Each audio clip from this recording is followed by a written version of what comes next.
What's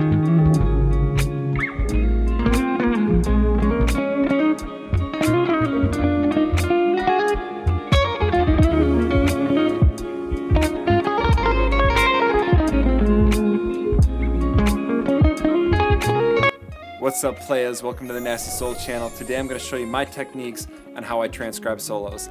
And the song I'm going to use is by Connor Albert called Forget.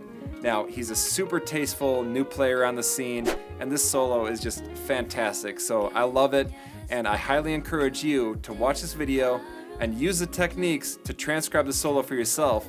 And if you want to compare it to exactly what I have tabbed out, check me out on Patreon. Alright, here we go. The way that I transcribe solos starts with the process of elimination. There's 12 notes in Western music, and if I find the key signature, I can narrow it down to just 7 notes. And sure, the solo might not play only notes in the scale, but I guarantee you most of the notes are gonna be in that scale, so that's a good place to start right there. And I could figure out the key signature of the song if I know what the chords are beneath the solo. And that's even a great place to start too. If you can't figure out the chords of a song, you're not quite ready to try and figure out exact licks and just an entire solo by ear. So even this is just the #1 place to start. I want to hear what the chords are, and there's a little process for that as well. So I go and I listen to the song, and the first thing I want to do is pick out that bass note. Pick out what the root note is of this chord progression. So let's go and listen.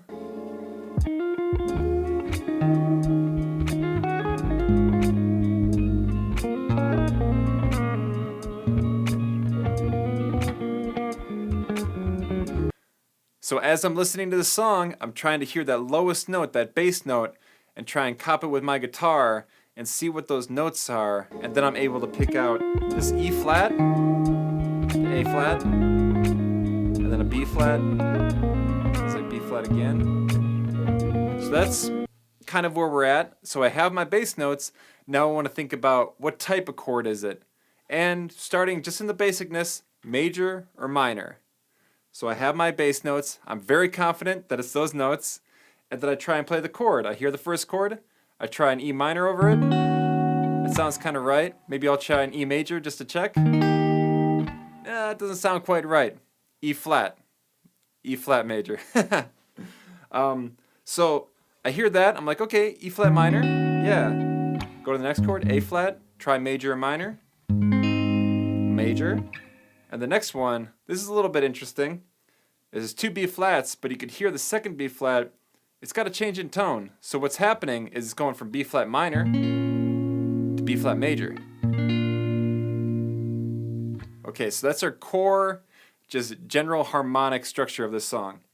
So from there, we can kind of figure it out. When we're going from E flat minor, A flat, to our B flat minor, we're basically in the key of B flat minor. And then when we go major for that B flat, it takes us to E flat minor. It's just like a secondary dominant, you can call it, that's going to pull us back in to bring the chord progression around again. And if you're not super familiar with these chords and you want to dig in a little bit deeper on how to work with these chords, check out my Neo Soul book. The link is right there. So now that I know my key signature is B flat minor, I'm just going to find it on the guitar and just see it right there. Get myself grounded in this area, because even if it's not in this area, there's a 90% chance that it's probably going to be around this area. So I'm just going to find it right there, see my B flat on the 6th fret, and get my scale going. You know, I could figure out my full minor scale or just a pentatonic, whatever you're most familiar with. Same shape, same area, it's all good. And from there, I want to take it phrase by phrase.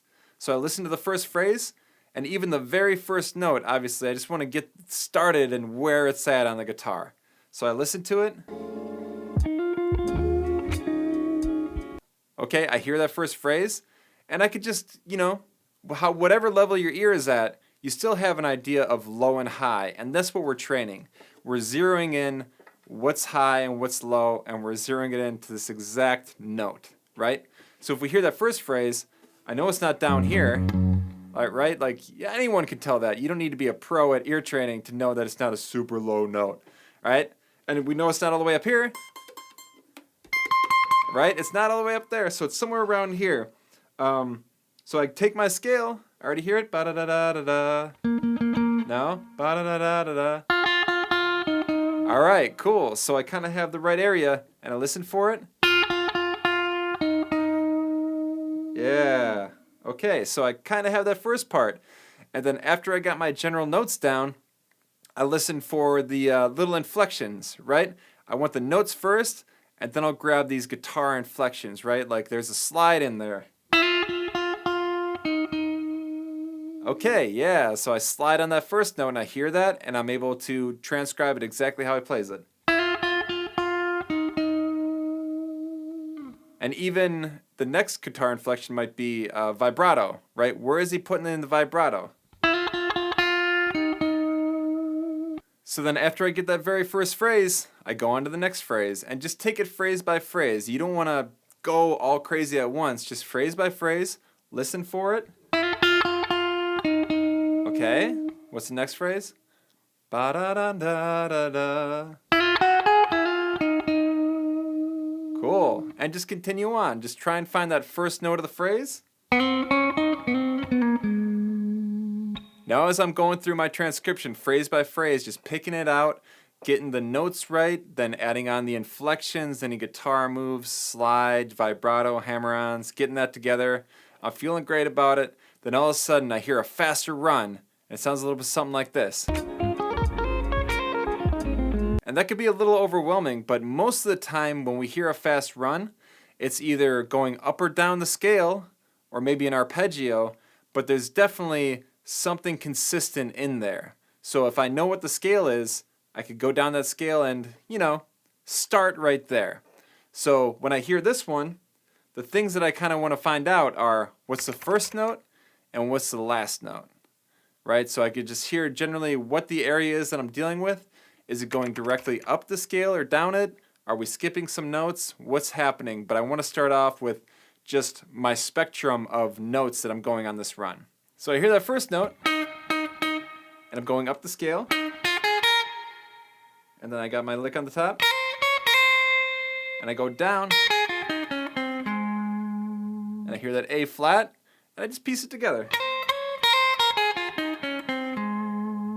If I could slow it down, like on YouTube, I can go to that little part right there, bring it down to 75% or 50%, and really just, have a chance for the notes to go slower, to listen to each one, and compare it to what I'm doing.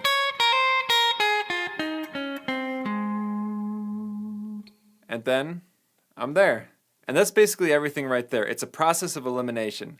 I start by figuring out the key, eliminating half of the notes just in the chromatic scale in Western music. And I do that by finding the chords. And even that, it's its own little process of elimination, right? To figure out the chord progression, I start with the bass note.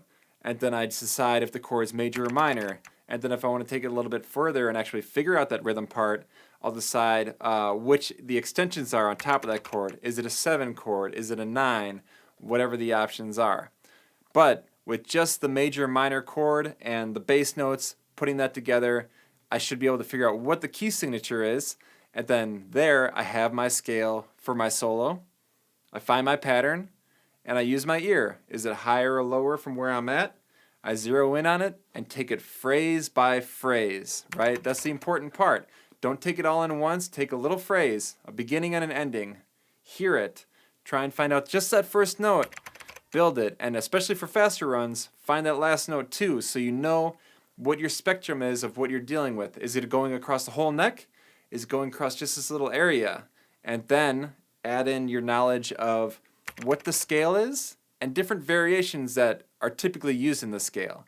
Pentatonic scale, the pentatonic scale with the 9th degree, the pentatonic scale with the 11th, the full scale, the full minor scale, whatever that stuff is. Explore those different options, arpeggios as well. And these are just things to think about, knowing that players use these tools in their solos, so it might be happening in the solo that you're transcribing if your ear just can't pick up what it is right away. Think about those ideas. So these are my techniques on how I transcribe solos. If you have other approaches, I would definitely love to hear about it. Drop it in the comment.